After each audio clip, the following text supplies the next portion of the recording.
sa Breeze sa Zambales. Sa Breeze Resort.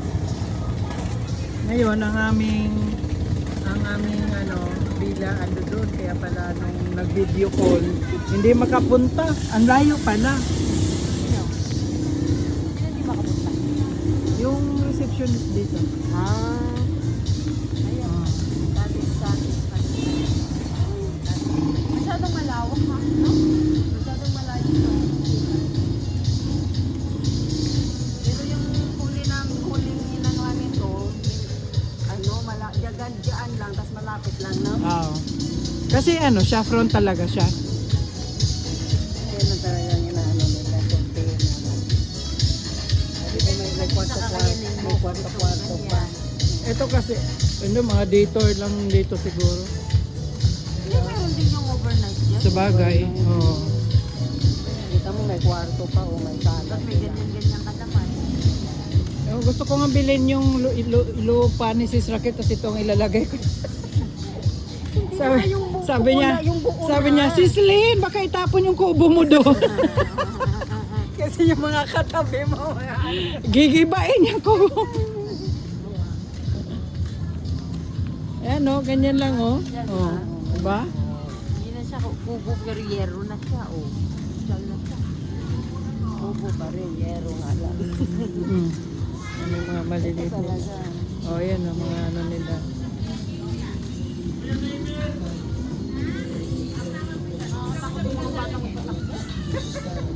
Parang natakot ang sumakay. Wala namang mga sasakyan.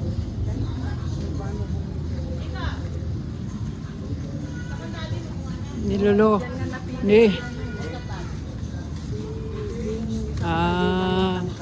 Ito yung inano nila na makatipid kung dito. Kaya lang walang swimming pool. Pupunta ka pa doon kung gusto mong mag-swimming. Talaga makaligo pala talaga. Hindi tayo makalegaw. Maalon siya, maalon. Maalonski. Mukhang namasyalan talaga tayo dito. Bukas pa kayo mo, pero bukas maalon pa rin.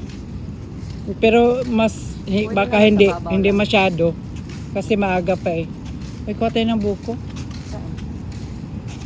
Ang lawak ng Breeze. Sana kung ma-maintain nila ng kalinisan sa loob. Mukha naman, no? Mukha naman. Kasi naman linis yung natin ngayon, pero yung CR lang. Ay, grabe. Sayang yung dapat pala doon na lang sa kailang ginagawa pa rin kasi yun Nawala talaga sa isip ko yun. Yung kinausap ko doon. Yung caretaker nung Wow. Hindi mo gusto maligo. Delikado. Upo ka lang. Upo ka lang dyan.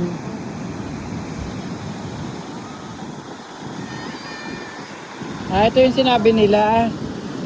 Ito yung sinabi nila na gumanon. Yan ka lang. Oo. Init lang. Oo.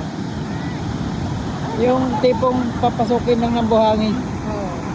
Yung hanggang sa Wins pa naman.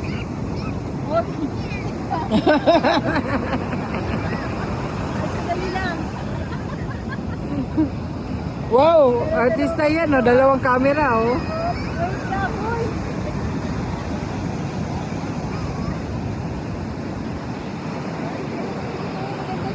Thank you.